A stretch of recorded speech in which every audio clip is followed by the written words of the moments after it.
महाविकास आघाडीचे सर्व मान्यवर नेते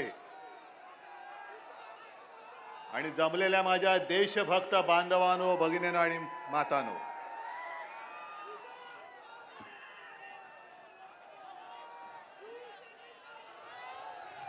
गेल्या महिन्यामध्ये मी बुलढाण्यामध्ये येऊन गेलेलो आहे,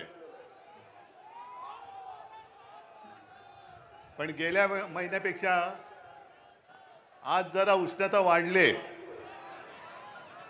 आणि ही उष्णता केवळ सूर्य तापले म्हणून नाहीये, जमीन तापले म्हणून नाहीये, तर या महाराष्ट्रातली जनता आता पेटलेली आहे म्हणून उष्णता वाढलेली आहे। मला एका गोष्टीचा नक्की अभिमान आहे की यापूर्वी देखील मी लोकसभेच्या प्रचारासाठी आलो होतो, प्रचंड सभा झालेल्या, आणि आजच्या सभेकडे सगळ्यांचं लक्ष होतं की किती गर्दी होईल, पण अभिमान मी जो म्हणालो तो याच गोष्टीचा आहे की गेल्या वेळेपेक्षा जास्त गर्दी आज मला दिसते। आणि सगळे देशभक्त पक्ष एकत्र आलेले आहेत। काँग्रेसचा झेंडा आहे, कम्युनिस्ट आहेत, खेडेकर ताई आहेत, शेळके ताई आहेत, सगळेच आहेत। आणि उमेदवार कोण, कोणाला निवडायचं हा प्रश्न मी तुम्हाला विचारतोय, कारण एका बाजूला कोण आहे, कोण गद्दार, आणि हा गद्दार असा तसा नाहीये, तर ज्या शिवसेनेने त्यांना राजकीय जन्म दिला त्या आपल्या आईच्या कुशीवरती वार करणारा तो गद्दार आहे। आणि त्याच्या समोर तुमच्यावरती जे अन्याय करतात त्या अन्यायावरती वार करणारा आपला नरेंद्र खेडेकर उभा आहे। कोणाला मत देणार तुम्ही? कारण हा जिजाऊचा जिल्हा आहे। गेल्या महिन्यात मी आलो होतो, सिंदखेड राजाला गेलो होतो, आणि ज्या जिजाऊनी एक तेज आपल्याला दिलं छत्रपती शिवाजी महाराजांच्या रूपाने, त्या मातेचा हा जिल्हा आहे, आणि त्या मातेच्या जिल्ह्यामध्ये भगव्याशी गद्दारी करणारी अवलाद आपल्याला आता शिल्लक ठेवता येणार नाही। तिला या मातीमध्ये गाडावीच लागेल, गाडावीच लागेल। जसजशा निवडणुका जवळ येत आहेत, एक काल परवाकडे पहिला टप्पा पार पडला पूर्व विदर्भातला, आणि यापूर्वी कधीतरी ज्या ज्या वेळेला माझ्या शेतकऱ्यांवरती संकट आलं, आता सुद्धा पाऊस कधी येईल माहिती नाही मला, पण ज्या ज्या वेळेला आपत्ती आली, आता गेल्या आठवड्यामध्ये सुद्धा अवकाळी झाला, तेव्हा कधीतरी नरेंद्र मोदी तुमच्या शेतीचे होते काय? आता ते फिरतायत, सगळीकडे फिरतायत। का फिरतायत? कारण रामरामा आमचा घ्यावा, आम्ही जातो आमच्या गावा, सगळ्यांना रामराम करण्यासाठी फिरतायत। रामराम पाहुणं, आता चाललो माझ्या गावा, म्हणजे त्यांना शेतकरी आत्महत्या करतायत। हा जो विदर्भाचा पट्टा आहे, मराठवाडा आहे, खास करून हा अमरावती महसूल, इथे शेतकऱ्याच्या जास्तीत जास्त आत्महत्या होत आहेत। कधीतरी या शेतकऱ्याच्या कुटुंबियांच्या अश्रू पुसायला मोदीजी तुम्ही आला होतात? अमित शहा तुम्ही आला होतात? त्या गद्दार घटनाबाह्य मुख्यमंत्र्यांना विचारतोय की तुम्ही कधीतरी या शेतकऱ्यांच्या अश्रू पुसण्याचं काम विचार तरी केला होतात? अरे आम्हाला फक्त 2.5 वर्ष मिळाली होती महाविकास आघाडी म्हणून, पण त्या 2.5 वर्षामध्ये सुरुवात करतानाच मी मुख्यमंत्री होतो, कोणी मागितलं नव्हतं, पण 2.5 वर्षामध्ये 2 लाखापर्यंत पीक कर्ज आपल्या सरकारने तुम्हाला मुक्त केलं होतं की नाही ते सांगा। आणि दर सभेत विचारतो तोच प्रश्न मी खुलेआम विचारतो, माझ्याकडे लफवाछपवी नाहीये। तुमच्यापैकी त्या कर्जमुक्तीचा लाभ मिळाला होता की नव्हता मला एकदा सांगा। होतं हो, नाही तर नाही, उघड। नैसर्गिक संकट आल्यानंतर महाविकास आघाडीच्या सरकारने तुम्हाला केलेली मदत तुम्हाला मिळत होती की नव्हती? 2 लाखापर्यंत कर्ज आपल्या सरकारने तुम्हाला मुक्त केलं होतं की नाही ते सांगा। आणि दर सभेत विचारतो तोच प्रश्न मी खुलेआम विचारतो, माझ्याकडे लफवाछपवी नाहीये। तुमच्यापैकी त्या कर्जमुक्तीचा लाभ मिळाला होता की नव्हता मला एकदा सांगा। होतं हो, नाही तर नाही, उघड। नैसर्गिक संकट आल्यानंतर महाविकास आघाडीच्या सरकारने तुम्हाला केलेली मदत तुम्हाला मिळत होती की नव्हती? सोयाबीनला भाव, कापसाला भाव मिळाला होता की नव्हता? नाही नसेल तर नाही सांगा. म्हणजे पहिले जो काय मिळत होता 2.5 वर्षात आणि आता किती मिळतोय? मग मोदींना विचारा की तुम्ही फिरताय वरच्यावर. म्हणजे मोदींना असं झालेलं की तुम्ही जगा किंवा मरा, पण मला पंतप्रधान करा. बाकी जनता मेली काय जगली काय माझं काही जात नाही. पण तुम्हाला मी 2075 साली तुमचं उत्पन्न मी चौपट करेन. किती साली? 2075, 2047. अहो आजची रात्र खाऊ काय ते सांगा मला. आजच्या रात्री मी काय खायचं तुम्ही 2047 दाखवता आहात. जरा थांबा रे, जरा थांब ना. मला भाषण करायला बोलवलं तर मला बोलू दे ना. 2047 साल तुम्ही आम्हाला दाखवताय.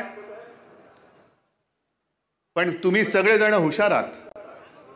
कारण जे फोन तुम्हाला सुद्धा येत असतील, भाजपा कार्यालयातून बोलतोय, येत आहेत ना. मग तुम्ही मला सांगा, तुम्हाला नमो सन्मान योजनेतले पैसे मिळाले की नाही?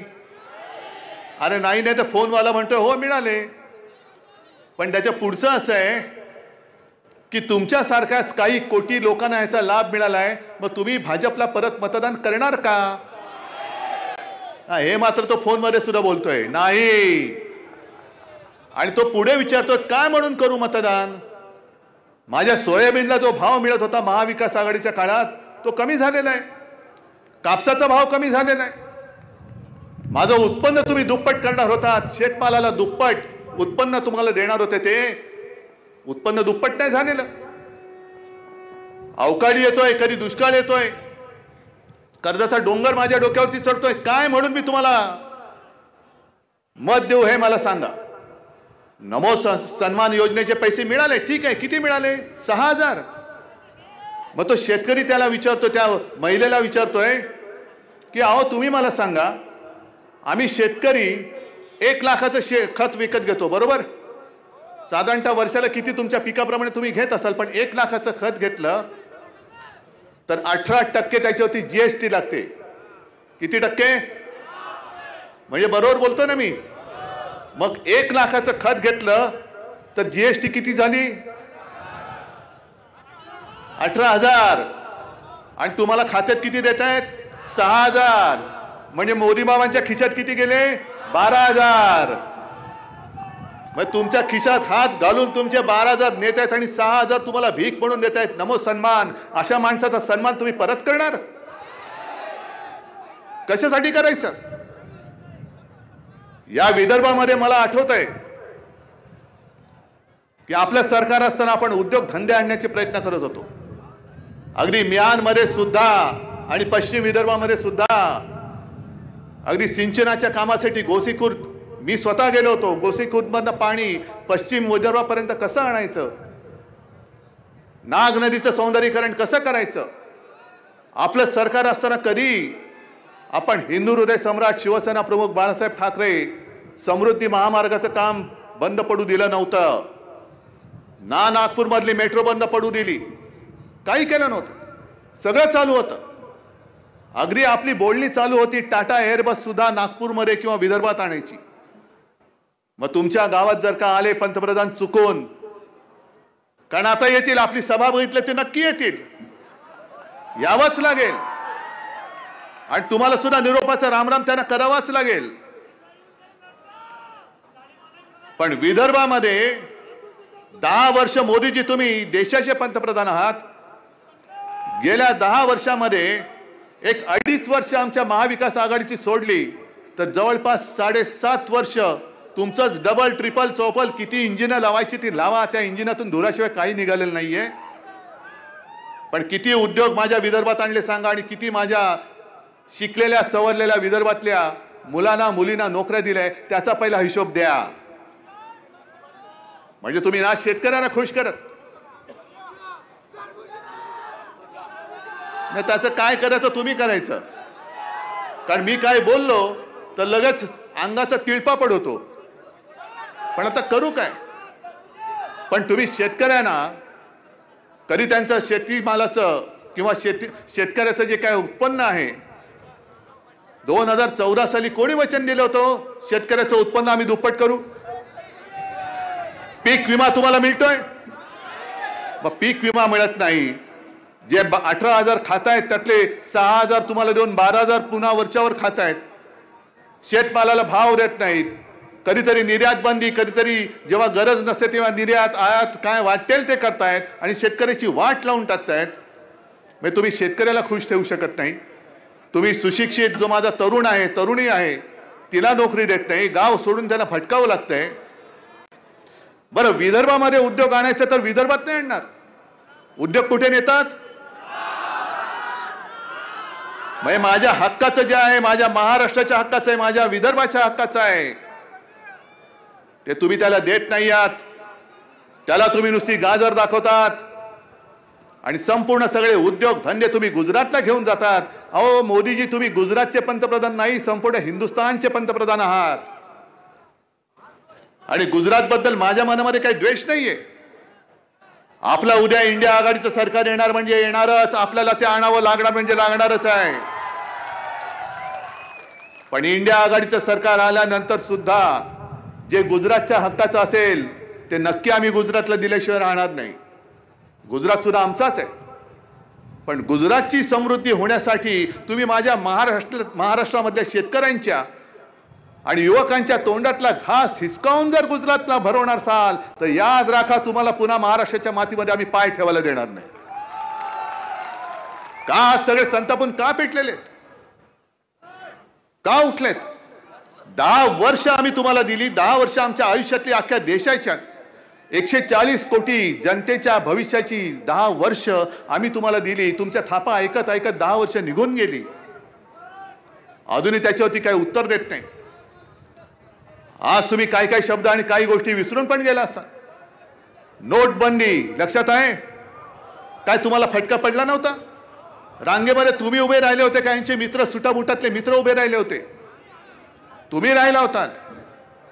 मग सगळं अंगावरती येते म्हटल्यानंतर रडून कोण बोललं होतं? मुझे सिर्फ 100 दिन दे दो, बाद में आप जो बोलेंगे वो सजा मंजूर है. कोण बोललं? मग आता ज्या तारखेला नोटबंदी जाहीर झाली ती तारीख आठवा आणि आजपर्यंतचे दिवस आठवा की मोजा. जवळपास 2,700 पेक्षा जास्त दिवस होऊन गेले. त्याच्यात त्यांचे 100 दिवस कधीच होऊन गेले. पण नोटबंदी नंतर जे काय तुम्हाला मिळणार होतं अजून कुठे गेलं ते? मोदी की गॅरंटी म्हणे, मोदी की गॅरंटी. कसली गॅरंटी? गॅरंटी यांची हीच आहे. मी मागे सुद्धा सभेत बोललो, यांची माणसं सगळीकडे फिरतात. म्हणजे भाजपचं आता काय झालंय मुकुलजी, व्हॅक्यूम क्लीनर झालेला आहे. व्हॅक्यूम क्लीनर तुम्हाला शेतकरी दारांना तुम्हाला नाही कळणार. शहरी भागामध्ये असतो म्हणजे तो असा एक दांडा असतो, पाईप. मग टेबलाखाली, खुर्चीखाली, कुठल्या फटीमध्ये काय धूळ असली का ते दांडकं घालायचं. मग ती धूळ सगळी खेचून त्या मशीनमध्ये येते. त्याला म्हणतात व्हॅक्यूम क्लीनर. मग तशी यांची भाजपची माणसं फिरतात आणि कुठल्या कुठल्या पक्षामध्ये कोण कोण भ्रष्टाचारी आहेत ते शोधतात. मग लावतात त्यांचं व्हॅक्यूम क्लीनर, भ्रष्टाचाराला आत घेतात, धुवून टाकतात. आप तुमको कुछ नहीं होगा, ये मेरी गॅरंटी आहे, मोदी की गॅरंटी आहे. मग मोदीजी, मला तुम्हाला विचारायचंय की तुमच्यावरती ही पाळी का आली? आज ठीक आहे, माझ्यासोबत काँग्रेस आहे, राष्ट्रवादी आहे, कम्युनिस्ट आहे, संभाजी ब्रिगेड, सगळे सगळे आहेत, महाविकास आघाडी आहे. पण गेल्या वेळेला तर आम्ही तुमच्या सोबत होतो. एक शिवसेना म्हणून आम्ही सोबत होतो. शिवसेना सोबत होती त्यावेळी तुम्ही महाराष्ट्रामध्ये प्रचाराला किती वेळा आला होतात? 2, 3, 4 सभा जास्तीत जास्त घेतल्या असतील. पण आज तुम्हाला प्रत्येक जिल्ह्यात जावं लागतंय, दारोदारी भटकावं लागतंय, मतांची भीक माझ्या महाराष्ट्राकडे मागावी लागते. कारण तुम्ही आजपर्यंत कोणी केलं नाही ते पाप गद्दारांकडनं करून घेतलं. ते म्हणजे छत्रपती शिवाजी महाराजांच्या भगव्याला कलंक लावण्याचं पाप तुम्ही तुमच्या गद्दाराच्या माध्यमातून केलं. उद्धव ठाकरे संपवलात ना तुम्ही. संपूर्ण मोदींपासून, शहांपासून देशातला संपूर्ण सगळा भाजप आज माझ्या अंगावर येतोय. उद्धव ठाकरे. अरे एक साधा माणूस त्याचा पक्ष चोरला, त्याचं चिन्ह चोरलं, वडील चोरायचा प्रयत्न केलात, पण अजून जनता तुमच्या सोबत येत नाही. त्याला मी काय करू? तुमचं पाप आहे ते. संपवताय ना उद्धव ठाकरेला, संपलाय ना उद्धव ठाकरे. मग का महाराष्ट्रामध्ये येत आहे? सोडून द्या. नकली शिवसेना म्हणे माझी नकली शिवसेना. ही बघा नकली शिवसेनेचा असली दणका तुम्हाला येत्या निवडणुकीत दाखवतो. ही नकली शिवसेना म्हणता या देशभक्तांना आणि हे जे भगवे आहेत याच शिवसैनिकांनी मोदीजी तुम्हाला गेल्या वेळेला एकदा नाही 2 वेळा पंतप्रधान पदी बसवण्यासाठी मरमर मेहनत केली होती, घाम गाळला होता, कष्ट केले होते, उन्हातानाची पर्वा केली नव्हती आणि सरळ आज तुम्ही त्यांना नकली हिणून देता. अरे नकली शिवसेना म्हणाला ती काय तुमची डिग्री आहे? तुमची डिग्री वाटली तुम्हाला की काही दाखवलं तरी चालेल? पण एक तर यांचा महाराष्ट्राची काही संबंध नाही आणि महाराष्ट्रामध्ये ज्यांनी छत्रपती शिवाजी महाराजांचा झेंडा हातामध्ये घेतलाय त्या शिवरायाच्या मावळ्याला तुम्ही नकली म्हणता. मोदीजी तुम्हाला याची किंमत या निवडणुकीत महाराष्ट्र तुमची जागा राखून दिल्याशिवाय राहणार नाही. आज आणखीन एका गोष्टीसाठी मी पत्रकार परिषद घेतली, बघितले का तुम्ही? काय विषय होता? जरा बोला ना जोरात, जोरात द्या घोषणा, जोरात. बरोबर ना? हे भवानी माता आणि शिवाजी महाराज आपल्या हृदयातून कोणी काढू शकता?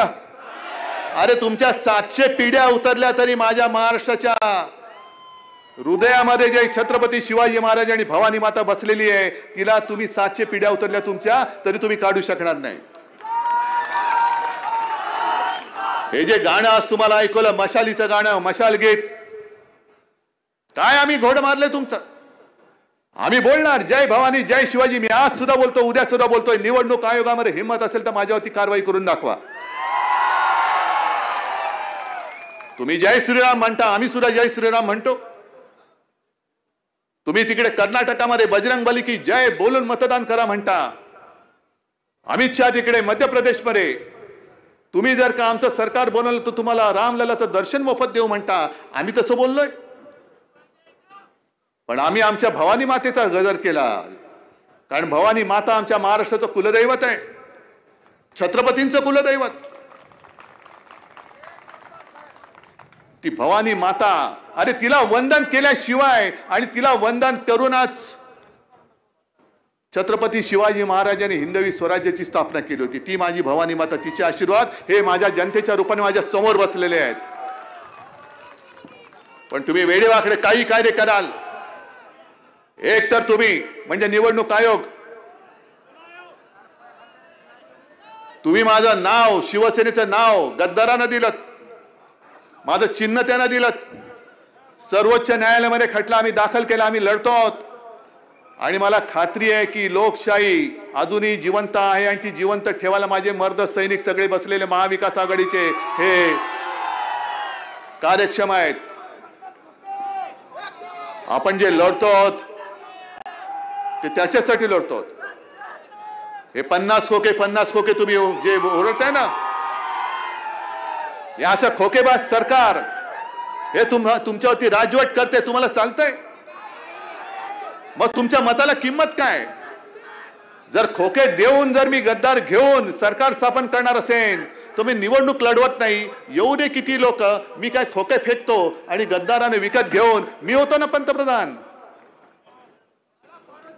ही जी काय वृत्ती यांनी आणलेली आहे भाजपाने, म्हणजे एक तर जे त्यांच्याशी लढतायत, देशासाठी लढतायत, त्यांना बदनाम करून टाकायचं, कुटुंबाची बदनामी करायची, वेडेवाकडे आरोप करायचे आणि एक तर भाजपामध्ये या नाही तर तुरुंगात जा.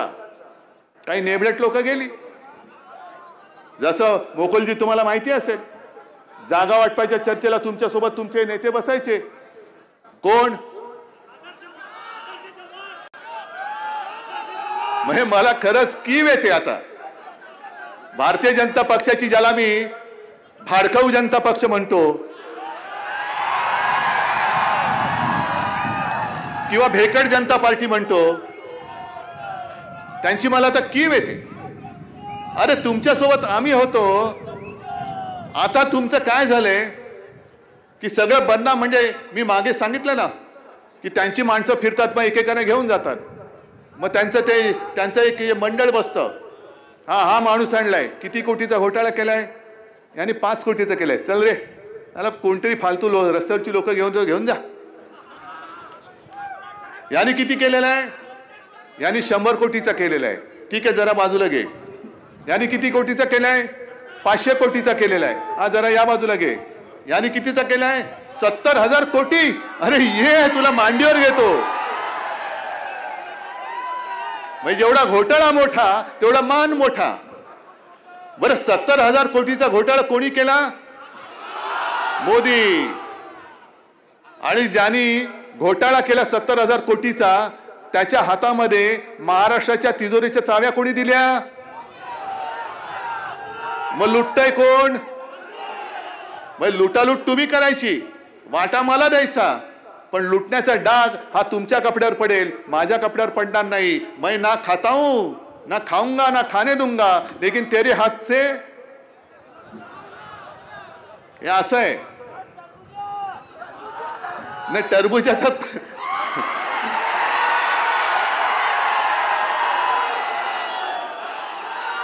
अरे तुम्ही टरबूज बोलला म्हणून मी टरबूज बोललो, पण मला कोणाबद्दल बोलताय ते माहिती नाहीये बाबा. मी मागे ज्याला फडतूस बोललो तो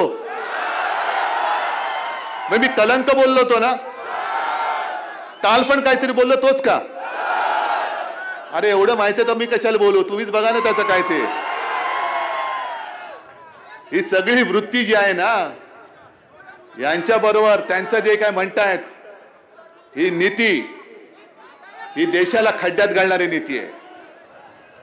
ठीक आहे, या निवडणुकीमध्ये धार्मिक प्रचार आम्ही करत नाही, पण तुम्ही जे काही करता आहात ते देशाला खड्ड्यात घालणार आहे. मी गाडीतून उतरताना एक वक्ता कोण बोलवते ते मुकुलजी तुम्ही पण बोललात. अरविंद केजरीवालला अटक केली, हेमंत सोरेनना अटक केली. मग तुमच्याकडे जे आले होते आमच्या पलीकडच्या ज्या खासदार ताई, त्यांच्यावरची चौकशी का थांबली? त्यांच्यावरची चौकशी का थांबली? मला मोदीजींना सांगायचं आहे, मोदीजी जरा थांब ना, थांब जरा थांबा. मोदीजी, तुम्ही जे भ्रष्टाचार म्हणून सगळीकडे गावोगावी ओरडत फिरतात, तुम्हाला ज्या आमच्या गद्दार ताईंनी राखी बांधली, ती राखी बांधणारी तुमच्या पक्षात का आली? आणि दुसरी एक म्हण आहे की हातच्या कंकणाला आरसा कशाला? तर तुमच्या हातात जी राखी बांधले ना, तीच तुम्हाला भ्रष्टाचाराचा आरसा दाखवते. मग तिच्यावरची चौकशी बंद. पण केजरीवाल तुमच्याकडे येत नाहीत, हेमंत सोरेन तुमचं ऐकत नाहीत, संजय राऊत तुमचं ऐकत नाही, म्हणून तुम्ही त्याला तुरुंगात टाकणार. तुमच्याकडे आल्यानंतर सगळ्यांना सगळं काय ते दिवाळीत लावताना उठणं बिटणं घालून, स्वतः दुधाची आंघोळ घालून आपल्या बाजूला बसवायचं. म्हणजे आणखीन एक त्या पलीकडच्या विदर्भातले तुम्हाला माहिती असेल, प्रफुल्ल पटेल, माहिती? त्यांच्यावरती आरोप काय केले होते? मी स्वतः त्याला साक्ष आहे. माहिती असेल, प्रफुल्ल पटेल 2019च्या मुंबईच्या सभेत माहिती, स्वतः पंतप्रधान बोलले होते. त्यांच्यावरती आरोप काय केले होते? मी स्वतः त्याला साक्ष आहे. मिर्ची का व्यवहार करते असेल प्रफुल्ल पटेल, मिर्ची से व्यवहार करते हैं. मिर्ची कोण? इक्बाल मिर्ची, जो दाऊदचा हस्ताक. म्हणजे इक्बाल मिर्ची व्यवहार केला, त्या प्रफुल्ल पटेलांवरती तुम्ही आरोप केले. पण तुमच्याकडे आल्यानंतर तुम्ही ज्या विमान खरेदीच्या घोटाळ्यावर आरोप केले होते त्याच्यात क्लीन चिट देऊन टाकली. आणि मिर्ची बरोबर व्यवहार केलेला प्रफुल्ल पटेल, तुम्ही ज्या जनतेसमोर त्याच्यावरती आरोप केले त्या जनतेसमोर तुम्ही त्याला गळ्याभर मिठी मारताय. पंतप्रधानजी, नेमका तुमचा खरा चेहरा कोणता तेच आम्हाला कळत नाहीये, खरंच कळत नाहीये. आणि हा सगळा कारभार जो मी काय तुम्हाला सांगतोय, अरे मी तर सांगतोय, तुम्ही भोगतात. तुम्ही शेतकरी किती आले तिकडे? सगळे शेतकरी आहात ना? मग तुम्ही जे काय मर मारताय, राबताय, अरे जमिनीमधनं कोंब फोडणारे तुम्ही मर्द सगळे सरकारला घाम नाही फोडू शकत? यांना काय वाटतंय? हे काय अजिंक्य आहेत? यांना कोणी हरू शकत नाही. असेल तुमच्याकडे ईडी असेल, इन्कम टॅक्स असेल, सीबीआय असेल, पण माझ्या या तमाम मतदारांकडे फक्त एक बोट आहे जे ईव्हीएम मध्ये बटन आमच्या मशालीचं दाबेल आणि तुम्हाला भस्म करून टाकेल एवढी ताकद तुम्ही तुमच्या ईडी इन्कम टॅक्स सीबीआयची करा, पण या एका बोटाची ताकद या वेळेला हुकुमशानं दाखवावी लागेल. हे जे काय बोंबाबोंब करतायत मी संपूर्ण अभ्यास करतोय. राज्यामधून जो काय प्रतिसाद मिळतोय, इंडिया आघाडीला प्रतिसाद मिळतोय, तो पाहिल्यानंतर आज यांचे सर्वे काही येऊ द्या, पण आजच्या क्षणाला आपल्या देशामध्ये इंडिया आघाडी 300च्या पेक्षा जास्त जागा जिंकते हा माझा अंदाज आहे. आणि मला अभिमान आहे की त्या 300 मध्ये माझी बुलढाण्याची सुद्धा जागा आहे. फक्त एक तुम्हाला लक्षात ठेवावं लागेल की ही लढाई वाटते तेवढी सोपी नाहीये. हुकुमशहाला गाडायचंय, हुकुमशाला गाडायचंय, आणि म्हणून हुकुमशाहीच्या विरोधातले एक सुद्धा मत फुटता कामा नये. शेतकऱ्याचे कैवारी आम्ही सुद्धा आहोत, मी कृतीतून दाखवलेलं आहे. आंदोलन हा एक भाग असतो. जेव्हा सत्ता नव्हती तेव्हा देखील शिवसेनेने आंदोलन केलं होतं. देता की जाता हे शेतकऱ्याच्या कर्जमुक्तीसाठी आंदोलन करणारी शिवसेनाच होती, आणि सरकार आल्यानंतर तुम्हाला कर्जमुक्त करणारी सुद्धा आपल्या महाविकास आघाडीचं सरकारच होतं. आणि मी ठरवलं होतं जर यांनी गद्दारी करून सरकार पाडलं नसतं तर 5 वर्ष पूर्ण होताना शेतकऱ्यांसाठी एक दुसरी काहीतरी चांगली मोठी योजना आणण्याचाही माझा विचार होता. कदाचित परत एकदा तुम्हाला कर्जमुक्तही मी केलं असतं,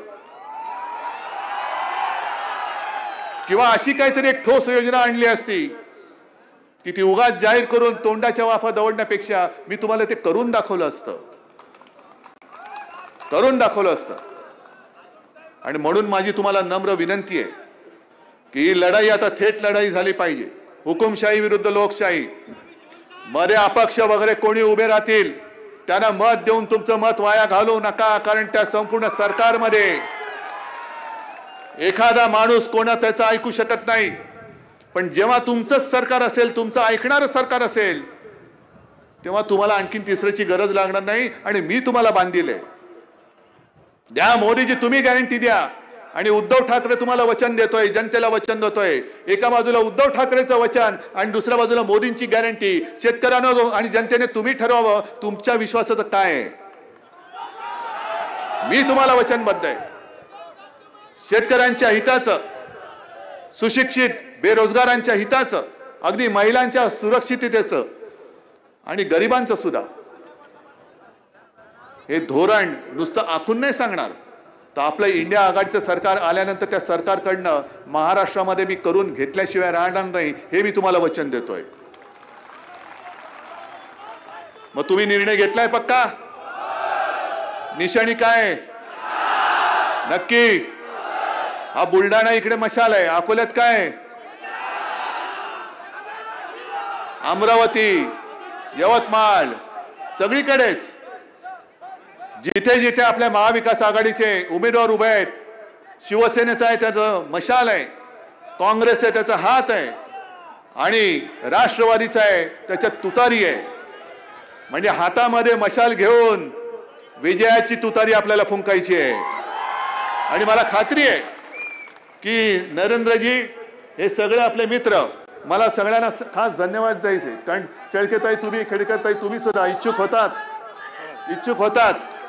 पण त्यांच्याशी मी बोलल्यानंतर, या ना इकडे, या सगळे या, यांनी पण इच्छा व्यक्त केली होती. पण हुकुमशाही गाडण्यासाठी मी जो त्यांना शब्द दिला त्याच्यावरती विश्वास ठेवून त्यांनी नुसती माघार नाहीच घेतली, महाविकास आघाडीचा उमेदवार जिंकून आणण्यासाठी पुढाकार घेतलेला आहे. म्हणून तुम्हाला दोन्ही तिन्ही ताईंना मनापासून धन्यवाद देतोय. आणि खेडेकरजी, तुम्ही उमेदवार आहात, पण तुम्ही मला सांगायचं किती लाखाच्या मताधिक्याने त्याने निवडून देणार? गद्दाराचं डिपॉझिट जप्त करून आलं पाहिजे, देणार निवडून? सगळ्यांना लाख लाख धन्यवाद देतो आणि आपली रजा घेतो. जय हिंद, जय महाराष्ट्र.